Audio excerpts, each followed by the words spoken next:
Gavou ici Fouine et c'est parti pour le débrief du sprint du Grand Prix d'Italie.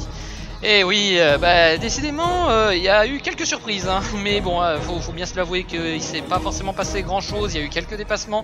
En fait, tout s'est joué vraiment dans les premiers tours, encore une fois, comme la dernière fois en Grande-Bretagne. Et du coup, c'est Valtteri Bottas qui est arrivé premier, tranquille, hein, il n'a pas eu à trop forcer, hein, même si quand même pour les qualifications, il devait quand même montrer ses dents, il a réussi hein, de la plus belle des manières. Et il n'a pas craqué, mais bon, c'est vraiment dommage qu'ils doivent subir des pénalités. Oui, il a complètement changé son véhicule hein, avec son écurie. Donc du coup, malheureusement, il va se retrouver en dernière position. Mais bon, il hérite au moins des 3 points. Il a fait le taf. Et franchement, voilà, il a fait le taf. C'est triste, hein, et donc il va falloir qu'il soit en mode reconquête pour la course de dimanche. Max Verstappen, lui, du coup, marque 2 points sur Lewis Hamilton. C'est toujours bon à prendre pour lui. Et puis, de toute façon, il n'avait pas trop lutté. Hein, voilà, c'était bien. 3ème position, Daniel Ricciardo qui a remonté jusqu'à la magnifique 3ème position qui démarrera du coup 2ème. Hein, du coup. Belle performance de Daniel Ricciardo, les pneus rouges ont certainement aidé aussi, mais quand même il fallait le faire. Lando Norris reste en 4ème position, donc il démarrera 3ème. Lewis Hamilton, c'est vraiment la grosse déception. Lewis Hamilton qui a complètement raté son départ. C'est surprenant, mais voilà, c'est comme ça. Donc du coup il va devoir démarrer 4ème et, avec 2 McLaren devant. Ça va pas être évident, hâte de voir ce que ça va donner.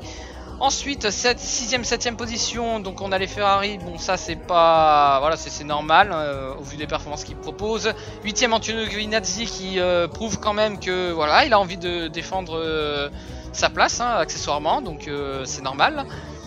Mais belle performance depuis 2 courses pour Antonio Giovinazzi, j'espère que ça va tenir en course. Et là, comme on était quasiment dans un format de course... j'ai envie de croire que Alfa Romeo peut marquer des points avec lui.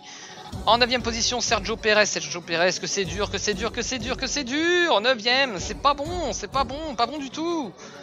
10ème position, Lance Stroll qui a fait ce qu'il a pu avec la voiture qu'il avait. Donc ça va. Fernando Alonso, lui, il fait toujours des petites remontées, donc il se place 11ème, donc c'est bien pour la course. Il va être en bonne position pour essayer de marquer des points. Vettel 12ème, pas grand chose à dire. Esteban Ocon 13ème, pas grand chose à dire. Latifi devant Russell, c'est important de le noter, hein, voilà. Donc Latifi devant Russell. Yuki Tsunoda 16ème, qui n'a pour le coup pas eu de bol, hein, même s'il faut bien le dire, hein, c'était pas... une grande course pour lui, c'était pas exceptionnel, hein, faut être tout à fait sincère.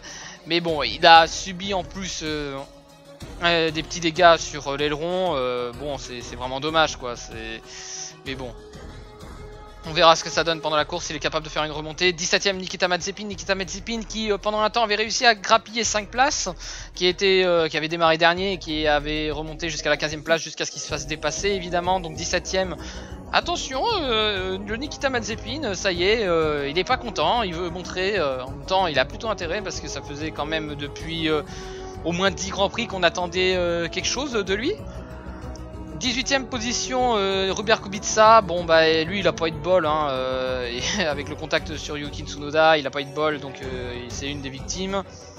Et Mick Schumacher, pour être tout à fait sincère, je ne sais pas trop ce qui s'est passé, j'ai pas fait attention. Après, quand je regarde les temps, ouais non, je pourrais pas dire, j'ai pas trop suivi. Et la plus grosse victime du jour, c'est Pierre Gasly. Pierre Gasly qui a très légèrement cogné, mais ça suffit hein, malheureusement, très légèrement cogné sur l'arrière de Ricciardo au premier tour, qui a cassé son aileron avant et qui du coup va être condamné à l'exploit pour faire d'une remontada, une grosse remontada. Il peut y arriver, je pense, à être dans le top 10, mais ça va pas être facile. Hein. La tâche sera ardue. Voilà pour le débrief, c'est ultra rapide. Ah oui, j'ai juste oublié de dire qu'il y avait eu un petit problème entre Stroll et Perez et qu'au final, ils ont décidé de ne pas faire d'investigation. Parce que en gros, ce qui s'est passé, c'est que Perez avait dépassé sur le deuxième virage en coupant parce qu'il estimait qu'il n'avait pas assez de place. Hein, et du coup, il il fallait qu'il rende sa place, sauf qu'ils ont pendant un temps estimé qu'il avait mis un peu de temps pour rendre sa place. Mais apparemment, donc non, il n'y aura pas d'investigation, du coup on verra. Rapide bilan de cette course sprint, vraiment à chaud, bon c'est moins bien, je l'ai trouvé moins bien, et encore une fois ça s'est joué seulement sur les premiers tours, hein. On a bien vu par exemple avec Lewis Hamilton qui a rapidement abandonné, donc à voir, là je suis plus mitigé sur ça.